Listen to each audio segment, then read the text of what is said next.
ஓம் ஸ்ரீ கிருஷ்ணாய பரபிரம்மணே நமஹ. நம்ம பகவத்கீதையினுடைய தொடக்கத்தை முதல் ஆடியோவில் பார்த்தோம். அதனுடைய தியான ஸ்லோகத்தையும் பார்த்தோம். இப்போ நம்ம பிரதமோ அத்தியாயமான முதல் அத்தியாயத்தை பார்க்க போகிறோம். பிரதமோத்தியாய அர்ஜுன விஷாத யோக. இந்த அத்தியாயத்துக்கு அர்ஜுன விஷாத யோகம் அப்படின்னு பெயரிடப்பட்டிருக்கு. அர்ஜுனனுடைய விஷாத்தம், அதாவது மனக்குழப்பத்தை சொல்கிறதுனால இந்த அத்தியாயம் அர்ஜுன விஷாத யோகம் அப்படின்னு பெயரிடப்பட்டிருக்கு. அதனுடைய முதல் ஸ்லோகம்.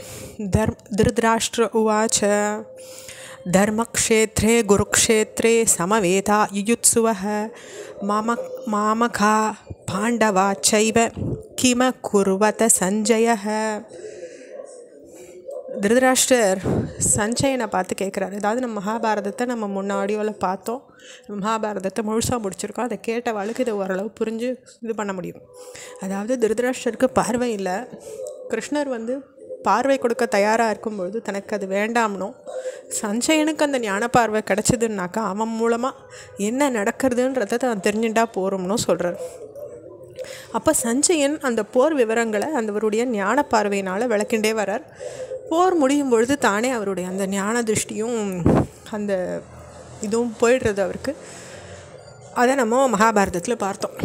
அப்போது சஞ்சயர் விளக்கிண்டே வரும்பொழுது திருதராஷ்டிரர் கேட்குறார் சஞ்சயனை பார்த்து, போருக்கு முனைஞ்சுள்ள என் புத்திரர்களும், அதாவது மாமகா என்னுடைய புத்திரர்களும், பாண்டவாச்ச பாண்டு புத்திரர்களும், தர்ம பூமியான குருக்ஷேத்திரத்தில், தர்மக்ஷேத்ரே குருக்ஷேத்ரே அந்த இடத்துல, சமவேதா ஏவ கிம் குர்வத.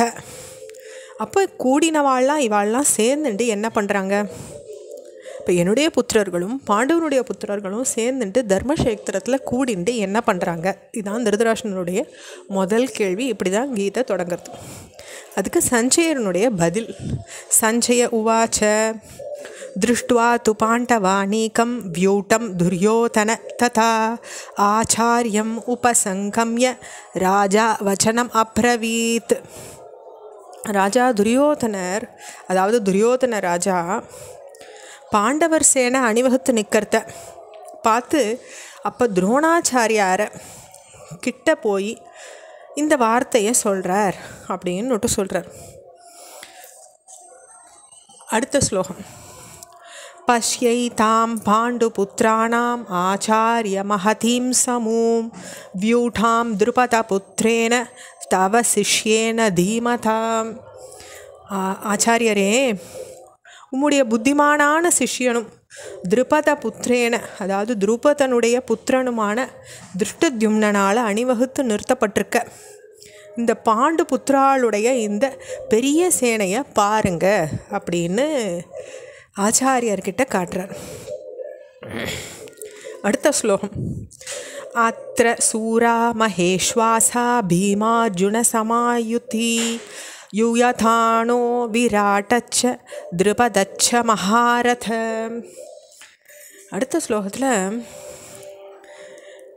அவர் கேட்குறார், பெரிய வில்லாளிகளும் யுத்தத்தில் பீமனுக்கும் அர்ஜுனனுக்கும் சமமான விராட்டனும் மகாரதனான திருபதனும் திருஷ்டகேதுவும் சேக்கிதான ராஜாவும் வீரியவனான காசி ராஜாவும் புரூஜித்து, அதாவது குஞ்சி போஜன், நரசிரேஷ்டனான சைபியன், பலவானான யுதாமன்யு, வீரியவானான உத்தமௌஜன், சுபத்ரையின் புத்திரனான அபிமன்யு, திரௌபதியின் புத்திரர்கள் எல்லாருமே மகாரதர்கள் அப்படின்னு விளக்குறார்.